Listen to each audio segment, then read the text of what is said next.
Hello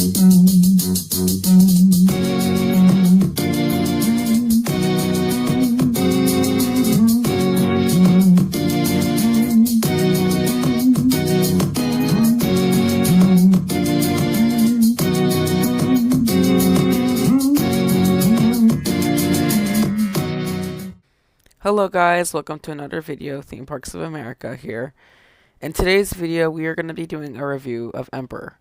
So for some insight, Emperor is a small B&M dive coaster located at SeaWorld San Diego in San Diego, California. It has a few inversions, and it is also one of the newest roller coasters at SeaWorld San Diego, which is opened in 2022. In this video, we will be ranking Emperor based on many key factors. Let's start off with the 5 key factors. First is the thrill level. How thrilling is this roller coaster? Second is the theming. How good is the theming? The third is worth the wait. Am I actually getting my time's worth for waiting 30 minutes on this roller coaster, or is it just not worth it? Next up is operations. How well do the operators work in making sure the train leaves the station quickly and efficiently? And lastly is comfort. Are the restraints comfortable, and is the track comfortable? And then overall is just all the rankings I put combined. And then the ranking is how much coaster is how out of my 41 coaster credits where Emperor is ranked. First, we are going to talk about thrill level. Now, Emperor is pretty thrilling. It has multiple inversions, but it is also a short ride. I will give this to you. It is the tallest, fastest, and longest dive coaster in California, which does make it a little bit of a big thing for SeaWorld regionally. However, I think that the thrill isn't that amazing. The thrill just isn't that crazy. It's your typical dive coaster, nothing really too special, but it is quite thrilling, so I'll give it a solid 8.5 out of 10.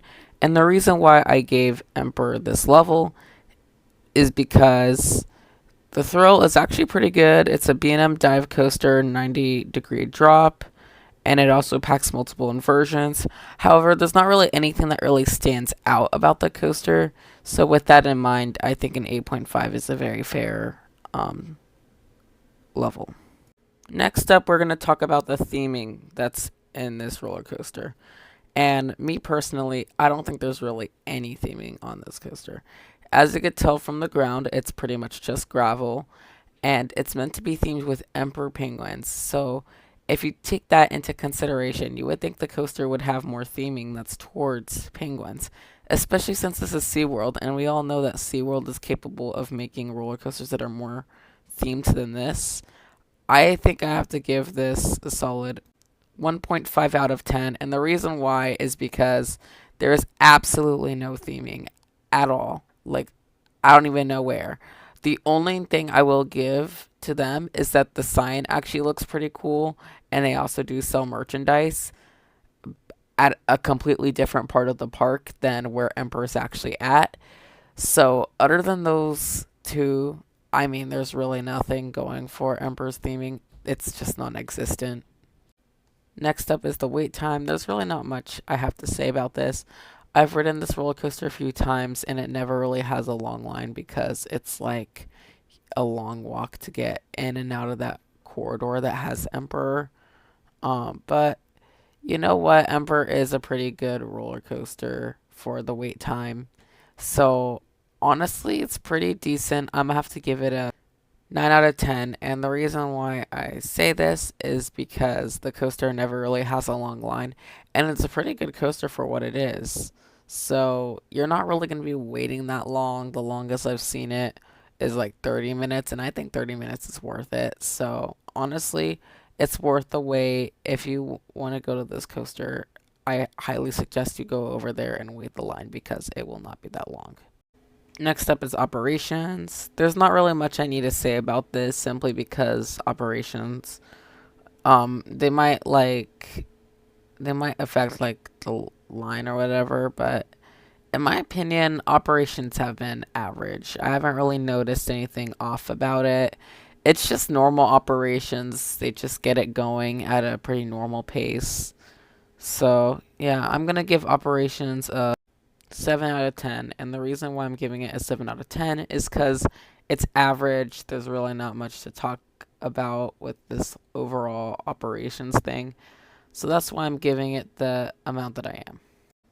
Lastly on this list is comfort. And this is a very important one for me personally because the floorless coaster, it is a floorless dive coaster, meaning that there's going to be like some outer seats and some inner seats.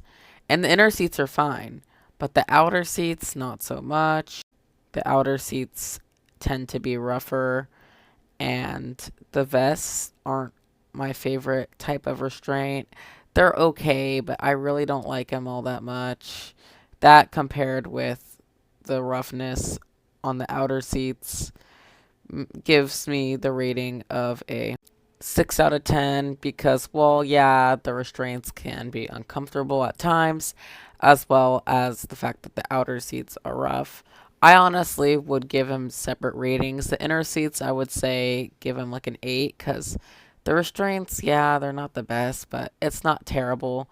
The outer seats, however, I would give like a 4. Like they're pretty bad.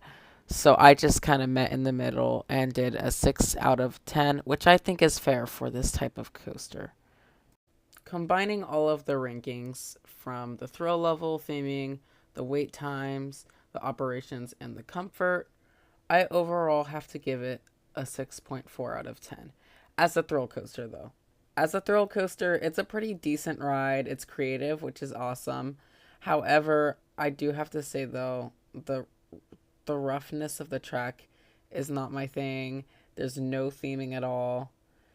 I would say as long as you avoid the outer seats and go towards the inside of the train, it should be a pretty good coaster. I think it's a solid coaster. Despite the rating overall, I think the coaster is actually really good. And for my personal rating, I give it 12 out of 41 credits ranked. And the reason why is because I think it's actually a pretty solid roller coaster. I don't think it's that bad. I'm just basing it based off of these factors. In my personal opinion, some of these factors don't matter as much. Like theming, I know brings down the ranking a lot, which me personally, I don't care that much about theming.